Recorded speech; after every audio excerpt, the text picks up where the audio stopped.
Welcome, everyone, to our 12th committee vodcast, a series of conversations with strata experts about how to build effective communities. The focus of our conversations will be around the human factors rather than the legal requirements. In earlier episodes, we've explored why people volunteer to be on a committee, their experience of joining a committee, and what are the most important steps for a committee to do from day one, including managing your manager. And there were 5 important things that those sessions focused on: building relationships with the manager and the committee, creating a work plan for the year, an action list to be achieved, creating handover from an outgoing committee to the incoming committee, keeping communication open and transparent, and recruitment and induction pack for the committee, one for the strata manager and one for the chair. You can review these past recordings and also get notification of future events if you subscribe to the SCA Inside Strata newsletter. You just have to look in Google. This is the easy way to do it. Just put in subscribe to Inside Strata newsletter and you will get a link that comes up to subscribe. Hit that button. Joining us today are our regulars in our conversation with Catherine Lezar, with an experience of multi-storey apartment living across 2 states at least, with many project improvements and with a particular passion for sustainability and improving the common property. Catherine is also the first lot owner to become president of SCA WA and was just re-elected for a 3rd term. And David Hamilton, also with experience of multi-storey apartment living and with a particular expertise of preparing buildings ready for EV capability. David is also one of the founders of South Bank 3006, which is a new owners networking group, and he is also a consultant active in the EV space. So welcome back, Catherine and David. Thank you. In our last sessions, we have been discussing how committees consider and investigate sustainable initiatives, which includes EV, but we also touched on gas conversion, solar, waste management, etc. for our strata schemes. And in those conversations, we touched on the importance of conducting a survey, what due care and diligence means, the right way and the wrong way to go about preparing your building for EV, where we looked at some stories that we were hearing about how people were doing it, and the importance of using expert advice. In particular, in our last session, we discussed the importance of that expert advice, and we identified that a committee should break that down into 3 stages. The first was the feasibility report, the second was the procurement, and third was the installation. And then we're unpacking that across these conversations. David, in our previous conversation, we touched on who were the different types of experts, and which was a range from electricians, building managers, EV equipment suppliers, etc. And we also looked at the idea of, in that you took us through the journey of what that feasibility report looks like. And I'll drop this in the chat box so everybody can see them, so I don't have to go through each one of them. And that sort of gave us the heads up of what that report should include, which was really important because it took us from the policy, the committee should have, the legal framework, the commercial framework, the technical infrastructure, the assessment of the technical options for EV charging, and the potential for stranded asset risk from technology change, and the asset of the existing infrastructure, including identifying those items that will need upgrading to deliver. And that then brought us to the position of our last one, which was the very next step for committees then to consider. Excuse me just a second, I need a drink.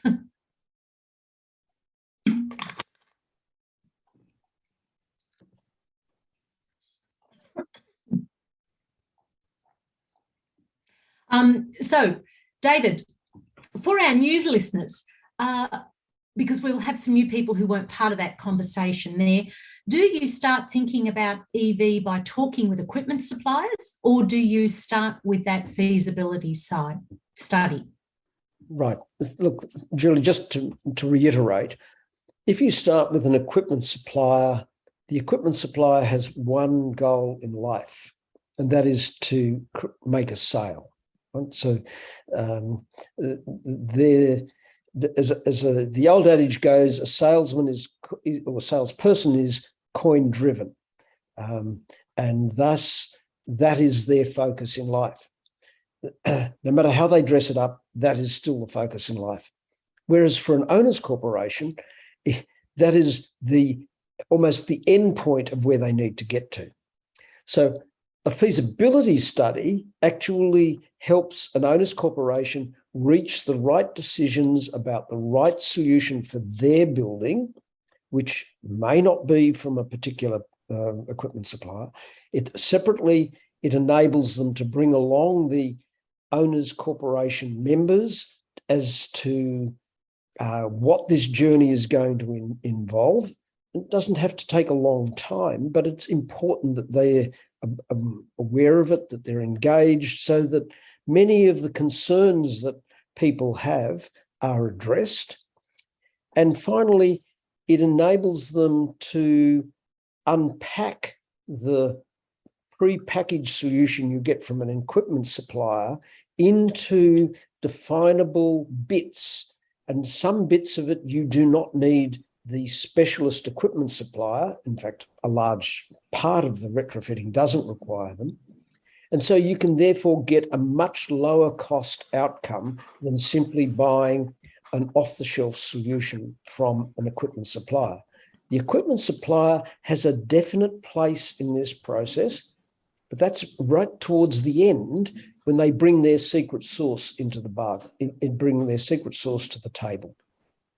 And David, so if you've got the feasibility study, then can you just give us a quick overview of what your committee did as next steps after they got that report?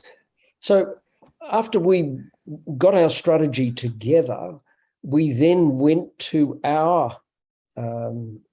we'd engaged our actual electrical contractor along the way, and they, in fact, got themselves up to speed. They assisted us in identifying a much better technical solution than where we had started when we started with an equipment supplier, because they had the skills to understand the building, they had the skills to bring to bear to find a low-cost, highly efficient technical solution.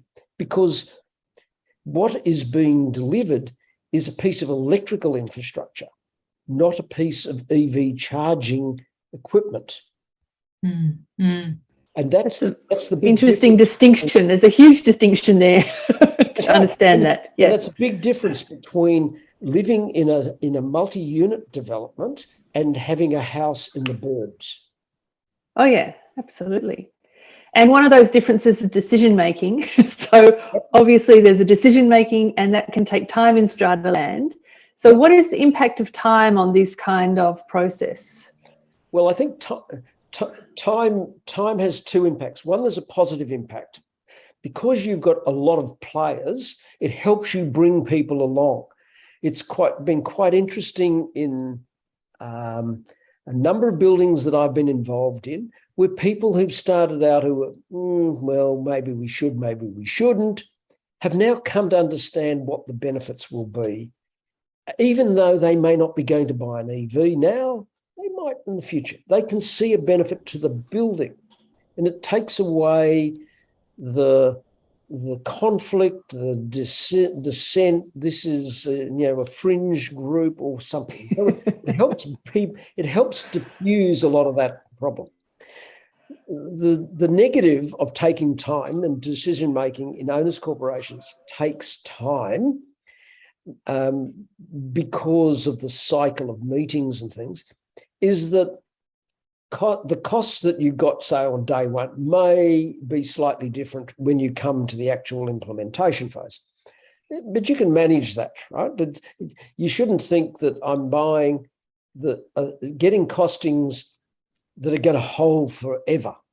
Costings never hold forever. Once upon a time, they probably held for 3 to 6 months, but in this day and age, so you just factor in a contingency. We may see some product go up, may rise. A lot of that product increase that has occurred in the last 6 to 8 months has started to taper off. So the market has become much more stable, but there is still, there's still the uncertainties of supply of certain items. I think interestingly with time, I think there's regular headlines about EV charging and Europe's getting rid of petrol cars. And I think it's becoming certainly not fringe, like you said before. I think everybody's talking about it and everybody's thinking about it. Correct. And one of the interesting headlines this week was about biodirectional chargers that are coming on sale in Australia. So, David, can you tell us what that is? And is it something that we need to know about in the apartment world? Well, you just added another level of complexity, okay? So, on the keep it simple, stupid principle, apartments, sorry, I'll start again. The bidirectional issue and the vehicle to the grid issue, which is what it's about, is part of a new international standard which is coming into play. It still has not come into force, as I understand it, but it is coming into play. And the major part of that actually is about making it simpler and building into vehicles the smarts that when you can go up to a charger, a charger on a network, and plug in your car, and the car will, the owner will get the same experience no matter what the vehicle type is, as in essence a Tesla driver gets today at a Tesla supercharger. Right? So is it standardized? Are you saying it's sort of standardizing the charging, like we're standardizing our iPhones with our charger? Is it the same sort of thing? What we're standardizing is the user experience. Oh, okay. Right? So the user experience is, I drive to if I'm a Tesla owner at a Tesla supercharger, Tesla knows the car, and Tesla I have an account with Tesla, and it automatically, when I plug the car in, then the car and the Tesla network are talking to each other. It's taking that level of functionality to the wider charging community and the wider vehicle community. Now, so when is that going to occur? So you need 2 bits. One is it's in the charging network, and 2, you need it in the car. That's one element. So there are two components. Right today, there've been, so on the plug and play, walk away scenario, which is what you get in the Tesla land, different manufacturers have said, well, it's going to be a while before we have that technology in our vehicles. VW, for instance, has said, we'll introduce it in Porsche and Audi vehicles in the top end, and gradually over time, it will trickle down to Golf, to Skoda, to etc. Right? So for a long time, we may not have that functionality in a lot of vehicles. In fact, today we've got 20 million vehicles on the road, and a large number of them will have no functionality. That's worldwide. Then we get to another thing, which is the vehicle to the grid, vehicle to the home type arrangements. Yes, you need a particular sort of charger that can do that. Then we take that to the apartment world. And in apartment land, what is one of the major conflicts that people have? One of the questions they have? Who's paying for the electricity? How do I ensure that an owner who is charging an EV is is paying for the energy that is consumed. Now, we've set up a whole set of commercial and technical arrangements which deal with that. So now let's throw into the mix, right, I've charged my vehicle and I charged it an off-peak and I paid for the off-peak electrons. Now, I'm going to sell those electrons back to the owner's corporation in peak time, and I'm going to arbitrage the difference. Now, you're just exploding my head, David. Okay, hold on a second. Are you saying I can sell electricity back from my car once it's been charged to the building? Is that what you're saying? Well, that's the logical endpoint of this. Because where all this is developed is for a person who has a vehicle, they've got a solar array. They charge their car during the day off the solar when the solar array is operating. And then at night time, the car puts electrons back into their house, right? So the car's the battery. The car is a battery. Well, okay, I'm getting it now. A giant battery. You know, it is a 40, 50, 74 kilowatt battery. Right. Okay. On wheels. Right? And so if it's sitting there for a large amount of the time and it's not not being driven, then it can push, pull the electrons. So we can arbitrage the time of day pricing arrangements for a householder. You take that into an apartment, time of day, right? Just those words. If your apartment has OC has time of day pricing, significant differences between peak and off peak, great arbitrage opportunity. I can spark spread trade, as it's called, the difference, and then I'm the owner that's charged off peak. I'm going to sell it back to you. I'm going to make a nice turn on these electrons. I can see that being really popular in an OC. So it's not to say that the technology can't be made to work, but it goes back to the commercial and legal issues in an owner's corporation are preeminent, not the technical solution. And yes, we are trialing it. The number of vehicles that can do this is limited. The chargers that have approval that can do it are limited. So let's not be at the bleeding edge of technology. Let's try to get in place very simple solutions which will meet the needs of an owner's corporation and not try to have everything like at the front end of everything all of the time. David, it's a very interesting, and yes, I agree, it's probably 10 years away before it's a supermarket kind of thing. Does that mean it's a plug and play from our aspect? Like, so we've rolled out our building now, you've rolled out your building now. Yep. In 10 years' time, when this is the direction or the way, or everybody's gone down this line, can you just swap out the chargers that you've got in and bring in this new charger, or will it require a sort of a different configuration? Well, see, that's a very interesting question, and that gets to a technology curve. So where I would say the technology curve is going is that there will be not so much retrofitting of chargers so that they can interact with a vehicle that has the capacity to plug, play, and walk away. Right? Mm. There's actually probably technology that you can put into a charger very simply today, which would give a lot of that same functionality, probably at a cost of about $20 per charger, or sorry, $30 US per charger, and some changes to an app, right? Really lower cost. Software changes. Yeah, so software change and a little hardware change. If I thought about, and this goes to what the infrastructure is that you've put into the building, once you've upgraded the building, the key electrical infrastructure can cope with this.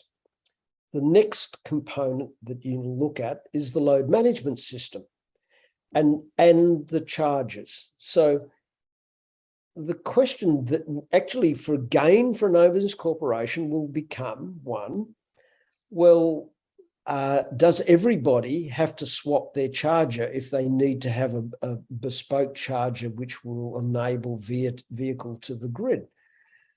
So, you know, the life cycle of a charger, probably we still haven't, they haven't been around long enough to know what the life cycle is. That's an individual's decision, but again, that goes back to, well, that's going to impact on the entire owners corporation. I think that getting caught up in V to G and charging design today, maybe in 5 years' time, if you were starting at that point in time, you would take it in as something which we need to think about. And even then, do we do it? Yeah. So perhaps it's something that would be touched on in the policy. The very first point of the 9 list was looking at the policy, you know, for EV charging, and perhaps that's, you know, a point that's emphasised, that it goes with the status quo of what we deal with now, and that we would reconsider this policy with technology changes in the future, rather than to steer a course so that people have an idea when they put something in place that it's just not undone the next day just because something else comes off the shelf kind of idea. Yeah, I think that the best way to consider EV charging is that there are 3 distinct blocks of hardware. There is the key core infrastructure of getting power off the main switchboard to a distribution board. That's not going to change. Then there's another key component, which is the load management. Now, that is actually where there's far better and smarter technology emerging for application in strata, because there you're now getting much smarter systems which balance the building's load requirements against the EV charging's load requirements in real time. And then there's the chargers themselves. So the further away you get from the main switchboard, so you can swap in and out the load management systems, they're relatively cheap. You can swap in and out the chargers, they're relatively cheap.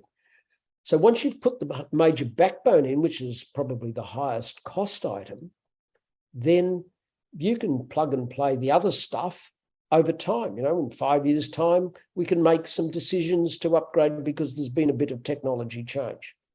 Yeah. Okay. Does that sort of put it in context? Yeah, that makes sense. Yeah. So it's too easy to get, you know, this is not like a mobile phone, even though I use that analogy. You charge it like your car like a mobile phone. And the car is the mobile phone component. The power supply that charges a mobile phone, they've got slightly more powerful over the years, or faster, and the management systems inside the phone have got a lot smarter. Yeah, right. That's what's occurring in the EV land. Whereas the power socket that you plug it into, that hasn't changed. That's it's about to for Apple. No, only the cable connector has changed, and the use of inductive loop technology, that's changes, but not the electrons.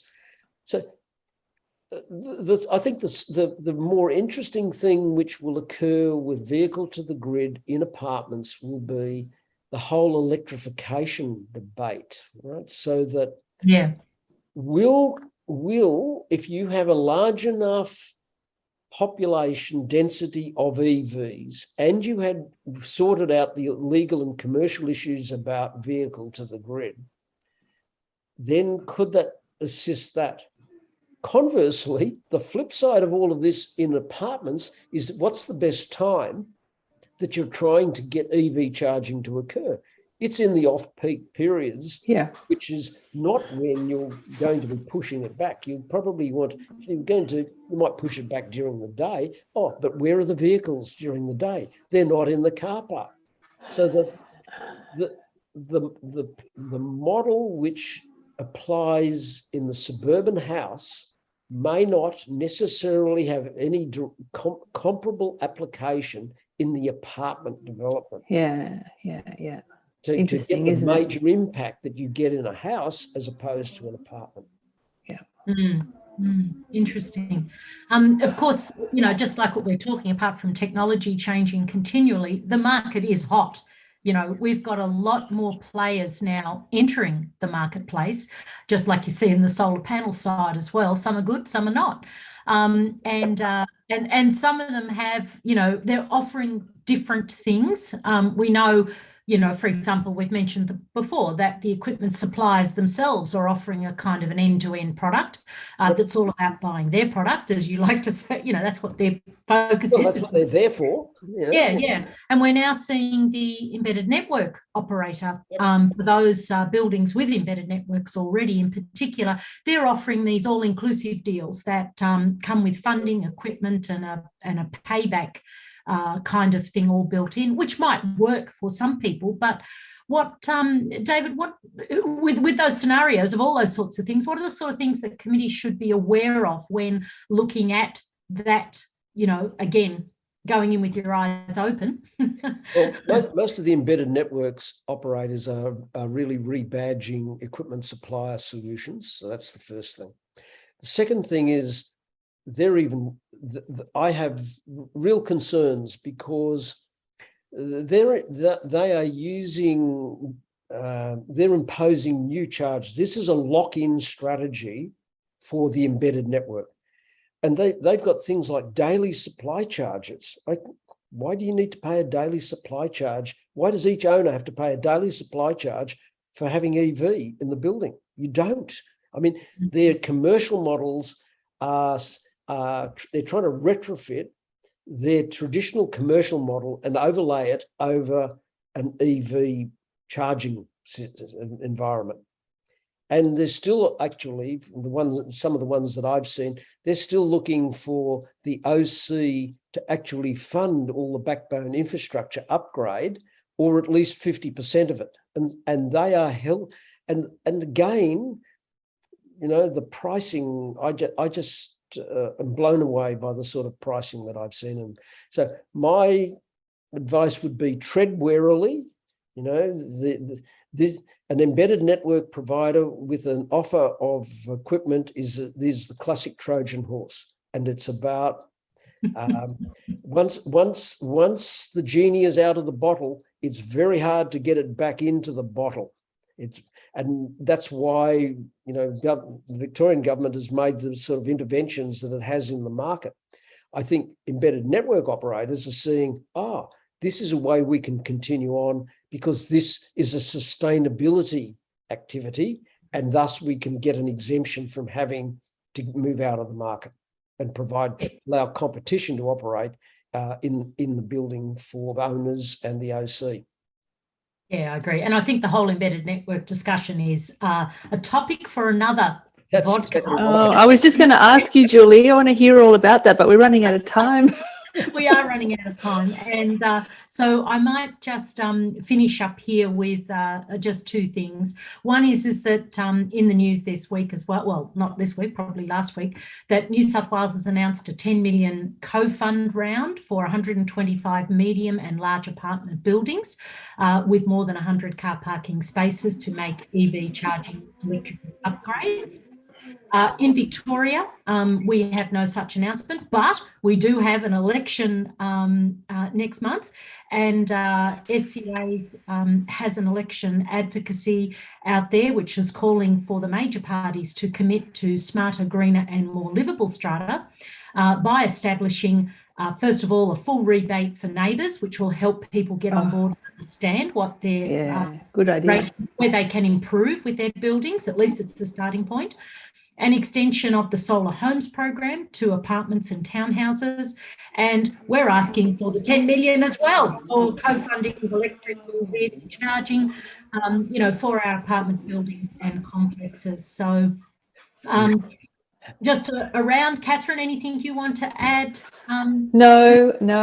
We WA are very behind the times with all of that, sadly. But it was in our election priorities last year as well. Asking about EVs was one of our biggest topics, but we didn't get anywhere yet. But we're working on it. Yeah. Oh, thank you again and for participating today. David, any final comments before we do a sign off? Oh, look, my only final comment would be I would hate to be making the decision on who gets what bit of the $10 million. Yes. and more to the point, how do you actually ensure that it isn't going to equipment suppliers and that it isn't going to embedded network operators? Yes. It's a exactly. good point. That ensures that there will be, you will get a minimum. You will not get the penetration that you should be getting into buildings. So I think that's going to be a really difficult one. Good luck for government. Whatever it may be. There is a comment in the chat that is interestingly, Wind Connect have just offered my OC to pay for all infrastructure for a solar proposal at their property. Yep. So we for would solar proposal. Did you say a solar proposal? Yes, it says solar. Yeah. That's right. Yes. It's slightly lower cost.